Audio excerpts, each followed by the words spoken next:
আমরা বলেছি ধর্ম যার যার, নিরাপত্তা পাবার অধিকার সবার।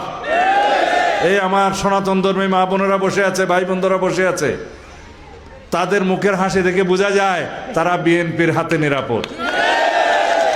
এদেশে যখনই বিএনপি রাষ্ট্র ক্ষমতায় ছিল, আপনাদের স্বাধীনতা, ধর্মীয় স্বাধীনতা, নিরাপত্তা নিশ্চিত করেছে।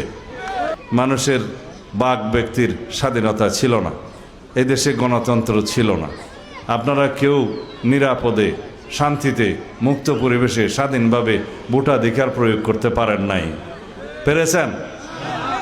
এখন আপনারা সেই অধিকারটা ফেরত পেয়েছেন, রাষ্ট্রের মালিকানাটা ফেরত পেয়েছেন। আমরা সবাই রাজা এই দেশের এই রাজত্বে, আমরা সবাই এই রাষ্ট্রের মালিক, জনগণই হচ্ছে সার্বভৌম। সেই জনগণের ক্ষমতা ফেরত দেওয়ার জন্য আগামী 12 তারিখে ধানের শেষে একটা ভোট দেবেন। কারণ এই দেশের গণতন্ত্র, এদেশের জনগণ, এদেশের স্বাধীনতা একমাত্র জাতীয়তাবাদী দলের হাতে, বিএনপির হাতেই সুরক্ষিত। এইবারের নির্বাচন বাংলাদেশের ইতিহাসে সবচাইতে গুরুত্বপূর্ণ নির্বাচন। এইবারের নির্বাচন নির্ধারণ করবে বাংলাদেশের শক্তিশালী গণতান্ত্রিক প্রক্রিয়াকে। এইবারের নির্বাচন আপনার ভোটাধিকার প্রয়োগের জন্য একটা পরীক্ষা।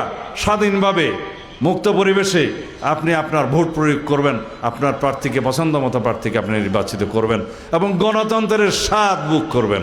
সেজন্য এইটা বাংলাদেশের ইতিহাসে সবচেয়ে গুরুত্বপূর্ণ নির্বাচন।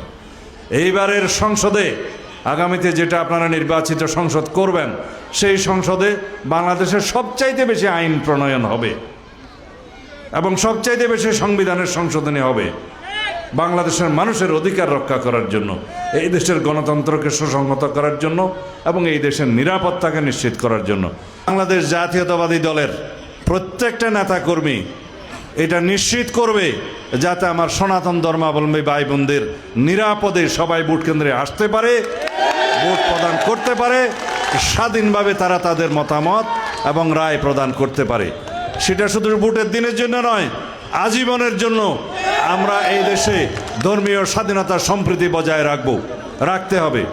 আপনাদের মুখের হাসি দেখেই বোঝা যায় যে আপনারা সেটা বিশ্বাস করেন।